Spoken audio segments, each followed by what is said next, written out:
Hello, everyone. Welcome back to another fun-filled day. We've done a lot of really exciting work this week, and I cannot wait to continue working with you. We've learned a lot about life cycles and animal adaptations or changes in order for animals to succeed and survive. We've learned a lot about animal characteristics, right? Or um, their particular pieces or parts to make them unique. And we've learned about the animal life cycles and how they are unique to each species, excuse me, I wanted to say species and that's not right. To each animal species and how they happen in a specific order, right? So animal life cycles happen like a story, right? When you tell a story, there's a beginning, a middle, and an end. And that's exactly how life cycles are. Life cycles occur or happen in kind of along the lines of a story. They happen with a beginning, a middle, and an end. Now, yesterday's activity, I asked you to look at animal characteristics, and I asked you to pay attention to each animal and how they looked based and follow down a little chart of sorts that kind of looked like this. Follow along the chart to see where they should be placed in this category, right? So one of the animals, for instance, was a frog. You were then asked if the frog could live in a tree. If your answer was yes, you went this way because this way was yes and this way was no. So if my answer was yes, I would go this way. Then it asked if it had scales. Well, if it didn't have scales, then I would go this way. And then if it had feathers, I would go this way for no or this way for yes. Okay, so you keep following it down the tree and you could end up going one way or the other. You don't ever go back up to the top and then end up weaving through the route a different way. Okay, I hope that clears up any confusion you may have or that could um, pop up for you throughout the course of working on that activity. Okay, now I want to talk to you a little bit about what we're going to begin working on next week. It's one of my favorite things because it's so fun and interesting to me, anyways. You saw them a little bit last year in the classroom, but we didn't get to learn about them. And that's because you get to learn about them this year, and you're the only grade that gets to learn about them. Okay? We are going to begin our Mealworm Unit. Mealworm Unit.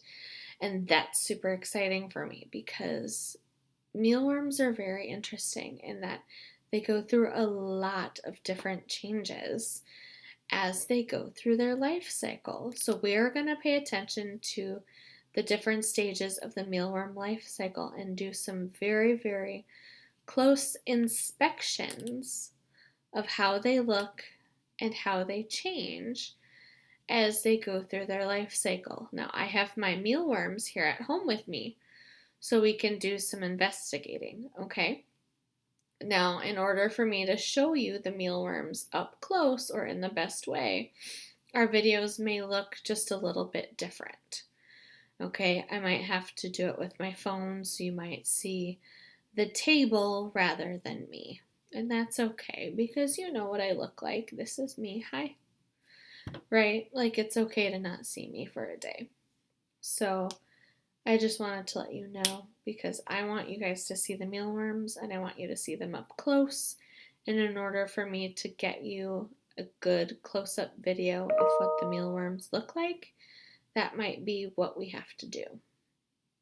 Okay, so with your activity today, okay, in the Google slide for today, I have linked a video of a butterfly life cycle. Okay, not mealworms, because I want to keep mealworms a little bit secret for now, because what I have done for you is your seesaw activity is on the mealworm life cycle. Now, it's kind of like a pre-test of sorts. It's not really a test, so don't worry about it. Um, I want to see what you know and what you can figure out or guess on based on what we've talked about, based on what we've discussed, but also what you learned from the butterfly video. Okay? So I want to see what you can figure out. Excuse me. From the butterfly life cycle video. I want to see what you can think of and what you can predict will happen in the mealworm life cycle, okay? And then we'll begin talking about it on Monday. So go ahead, complete that activity in Seesaw, and it is completely separate from the daily or from the weekly Seesaw activity, just like Thursday's activity was, okay? I'm thinking that might be the way we are going from now on, just to kind of keep things less confusing, okay? We'll have to see. Miss Jacobson is still thinking on it, but I'm kind of leaning that way. But if you have any questions on what that looks like for you or for me, I am always here for you. So you have this video, the butterfly life cycle video, and then you have your seesaw activity. And in your seesaw activity, I do ask you to leave a voice recording of why you chose to label your life cycle the way you did. So please go ahead and do that. And if you want to do a voice recording the whole time you're completing the activity, so I can kind of get a sense of your thought process as you do it, that would be great. I would love to go through that journey with you. Okay? So like I said, if you have any questions, let me know, and I am more than happy to be there for you.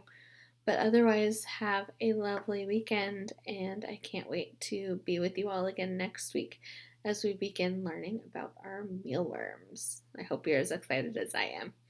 Bye, guys.